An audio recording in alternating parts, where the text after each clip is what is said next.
Let's take a look at Nvidia. Talking of another record quarter, they are predicting 70% revenue growth in 2028. That's pretty impressive.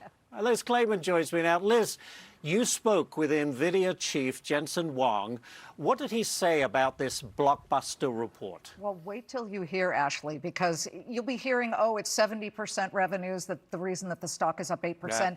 Let me just tell you, the reason Nvidia is not slumping after earnings for the first time in 5 quarters isn't because they're selling AI chips hand over fist or that they posted a double beat and raised guidance. They posted double beats, Ashley, for the previous 14 quarters.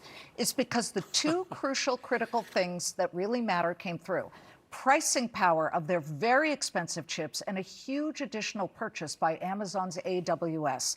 I did, as you said, speak to Jensen Huang right after the earnings report. And one of my first questions was about the announcement last night that they are hiking prices. Jensen Huang told me, quote, "We finally had to rip the Band-Aid off and raise prices because of the high cost of, yes, memory chips, which are facing a serious shortage right now, but also the high cost of everything else that goes into the chip racks used to run data centers." I don't know if our viewers know this. There are 2 miles of copper wiring in a single rack. And this week, the price of copper trading in New York hit an all-time record, Ashley. And that's just one of his input costs.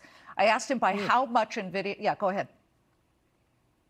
No, go ahead. I'm fascinated. I didn't understand that copper was that big a factor. Clearly, it truly is. And then I also asked him about how much Nvidia will raise prices because the rumor was by 15%. He would not tell me when I asked him, but my sources say that's about right, anywhere from 10 to 15%. That would make a single Vera Rubin rack around $8 million. And hyperscalers, by the way, who are buying them need millions of these, which brings me to Amazon.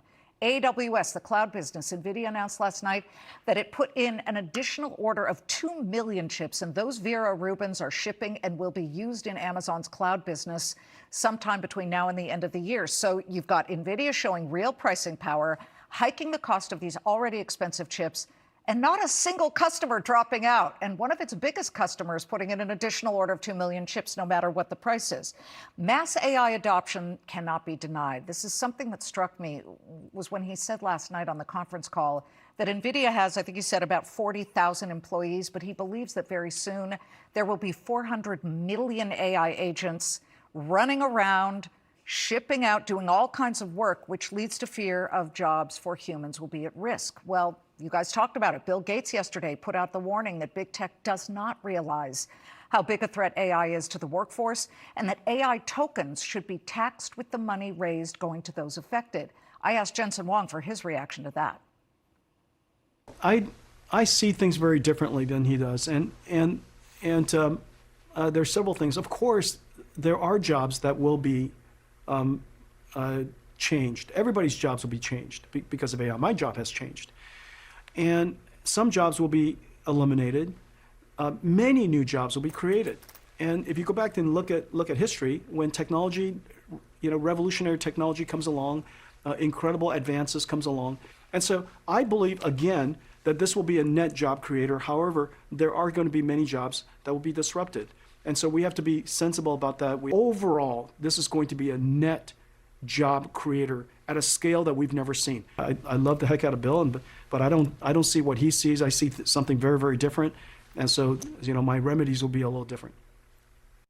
I don't know, Ashley, I kind of got the sense Jensen is a bit, irritated with how Bill Gates, who's the ultimate technologist his whole life, is suddenly turning into sort of a doomsday predictor. I also asked Jensen about concerns that Nvidia is starting to look like a bank. It's lending, it's backstopping all kinds of financing.